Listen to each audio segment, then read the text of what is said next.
Welcome back everybody to another video on the channel where we're going to be having another in-depth, kind of off-the-cuff discussion relating to some recent news that has happened lately relating to PlayStation and the general future that we can expect from the company going forward into this year of 2021 and also within the year of 2022. Now, I have done several videos in the past revolving around PlayStation and the certain decisions that they have made from a business perspective, also relating to the PlayStation 5 console itself. So if you do want to check out any of those videos and hear my thoughts on several other topics within the PlayStation spectrum, I will leave them as links in the description below. And I do say all this to simply say I am a massive PlayStation fan in general. My first ever gaming console was a PlayStation 2. I also got the PlayStation 3 and PlayStation 4 and PS4 Pro, and I do really want a PlayStation 5,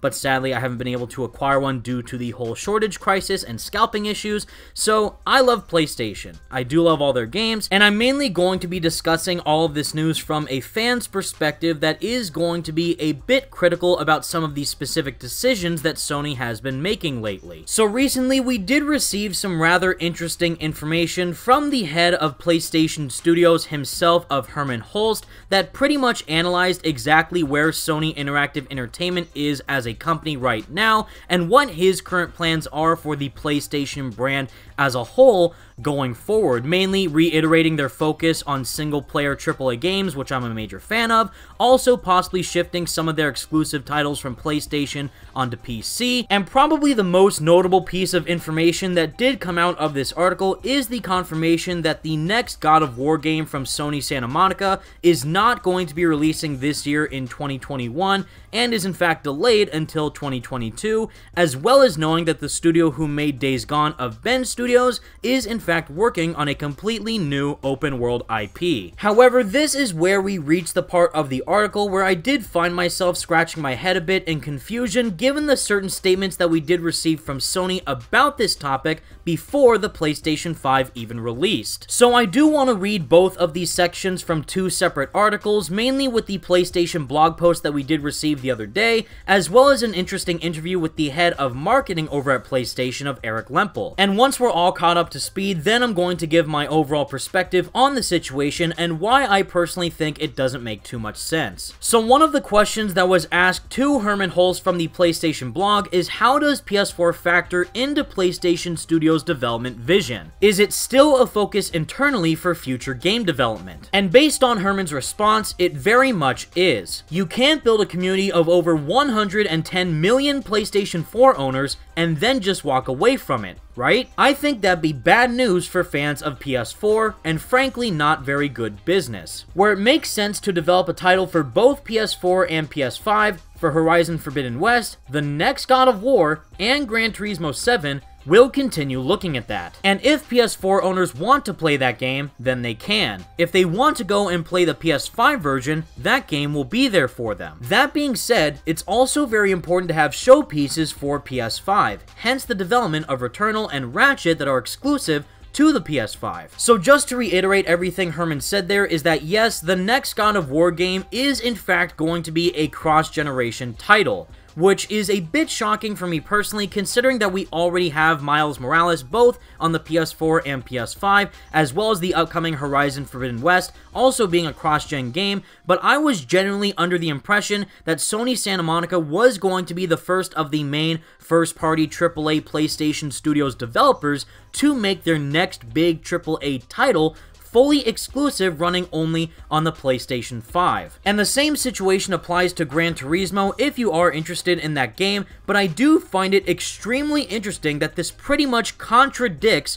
what Sony originally said before the PS5's launch. Now, this other article that was previously posted on July 17th of 2020 on Gama Sutra's website did previously indicate some very important statements coming from the head of PlayStation's global marketing team, of Eric Lempel. And keeping everything in mind that I just read off of the Hermen Hulst response relating to cross-generation games, Eric Lempel pretty much went on to say something completely different. As we've said many times, with PlayStation 5, it's a brand new generation, and we believe in generations. So we want to evolve every part of the experience. In many cases, we can't take everybody with us from previous consoles into a next generation experience. You need new hardware. You need new devices to experience what these developers want you to experience. It isn't just about faster loading times. You take a great developer like Insomniac, and they found a way to say, okay, look, here's a game that could only be made on PlayStation 5, on this generation using this technology. A lot of what you saw in the show, jumping through those different worlds instantly, can't be done in most cases. It needs new hardware. It needs new power. So that's something we're looking forward to. All these things come together. You combine that with 3D audio, with the controller, ray tracing, and so on. I mean, these are great experiences, and these developers know how to harness every piece of those features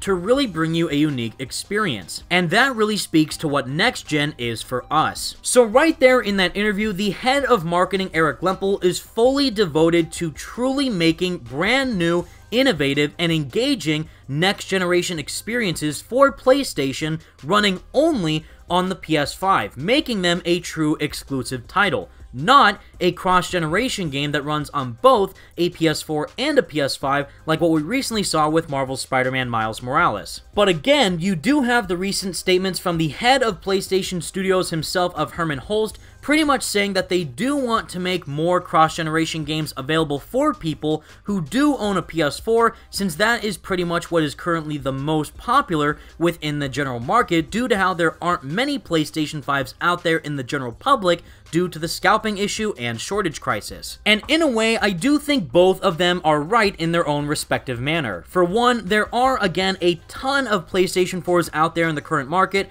with people who currently do not own a PlayStation 5. For example, myself, which is why I do think making games that run both fully well on the PS4 and PS5 is a great way to ease people into this new generation of gaming before they're able to fully buckle down onto the components of what can make a true engaging next-gen game. But at the same time, this recent stance that Hermen has taken does, in a way, invalidate the current community of people who do own a PlayStation 5, considering that they're all waiting for actual gaming experiences that will validate their purchase of that console that's worth $400, $500 plus dollars. And again, there are massive AAA PlayStation 5 exclusive games that are currently out and are releasing as we speak, like that, of course, with Marvel's Spider-Man Remastered, Returnal, and the upcoming Ratchet & Clank Rift Apart, and those are the type of experiences that truly make me, as a consumer from an inside perspective,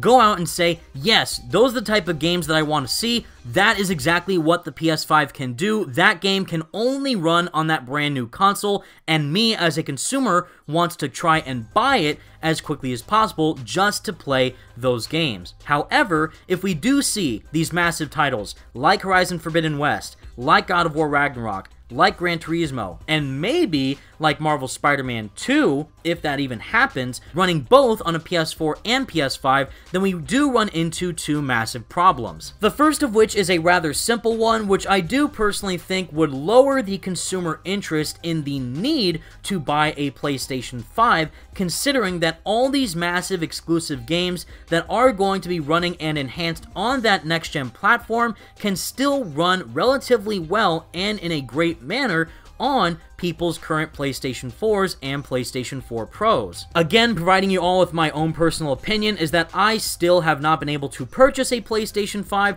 but I still bought Miles Morales on day one for my PlayStation 4 Pro, and I still think it looks and runs phenomenal. I know there's a bunch of enhancements and improvements on the PS5 in comparison to the PS4, but seeing that I can still play the base Spider-Man game from 2018 on my PS4 Pro with Miles Morales still running fine on that console, there isn't a full-on need for me to go out and buy a PS5, given that there isn't any massive game that's only on that platform for me personally makes me want to go out and buy it the second I see it. And I do think that's the same exact situation that a lot of other people are finding themselves in if they don't have enough money to go out and buy a new console, or again, they're not able to buy one due to the shortage issue. They'll relatively go the easy route and buy the game that is newly released on their current platform if it is a cross-generation game. But the second problem that we do find ourselves in, which I personally think is the most important, is that this will overall hold the experience back from reaching its true potential in enveloping everything that next gen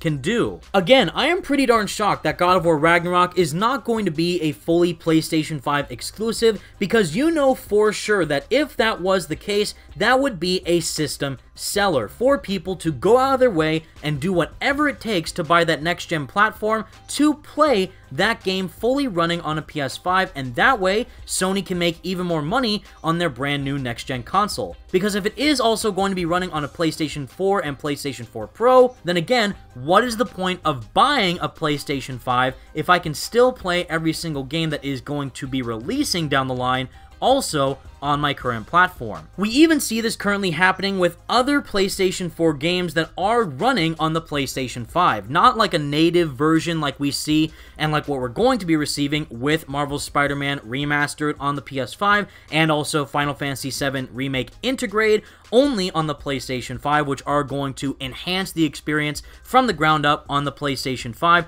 But no, instead we're seeing PlayStation 5 patches for currently released PlayStation 4 games like The Last of Us and God of War running at 60 FPS. It's not a true next-gen port of the game, but it's just trying to give it a little boost to make it feel like it is a next-gen game. But at a base ground level, it's getting less and less apparent to see what giant bounds we can make from a generation to a generation in terms of gaming quality, to see what types of things we can evolve in the gaming industry further. That's why I think Returnal and Ratchet & Clank Rift Apart are the best examples of a true PS5 exclusive, because those can truly showcase things that cannot be done at all on any other platform that we have seen in the past. Again, for example, Ratchet & Clank in 2016, exclusively on PS4, was a great game. It was a reimagination of the first Ratchet & Clank that originally released, and it was also based off of the movie that tied in with it, but that is a game that I think looks and runs really darn well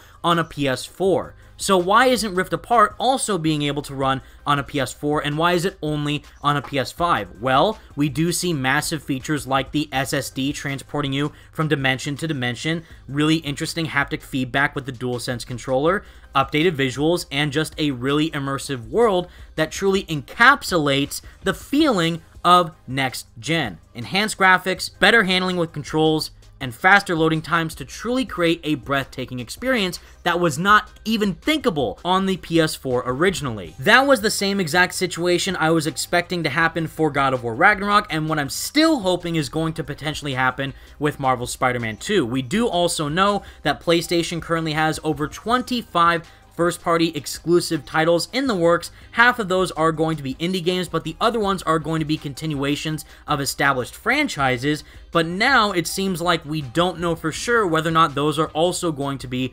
cross-generation games or fully exclusive PlayStation 5 only titles. We will just have to see in time, but I'm very curious to see exactly how that's going to turn out given this latest update. And I'll just end off the video by saying this is, again, I do not own a PlayStation 5 at all, but even with that in mind, I don't want these games to be held back from the previous console generation of the PS4 and PS4 Pro, and simply utilize the assets that they currently have with this brand new console to make exclusive gaming experiences that cannot be done anywhere else within the gaming medium. If Marvel's Spider-Man 2 ends up being a cross-generation game, I'm obviously going to buy it on my PS4 if I don't have a PS5 by that point, but that is going to hold the game back in some degree from not being able to fully utilize all the assets and major hardware features that the PlayStation 5 is capable of delivering within the gaming genre. So overall, everyone, I do find this news to be extremely odd in the weirdest of places, but I do think that hopefully you'll understand where I'm coming from,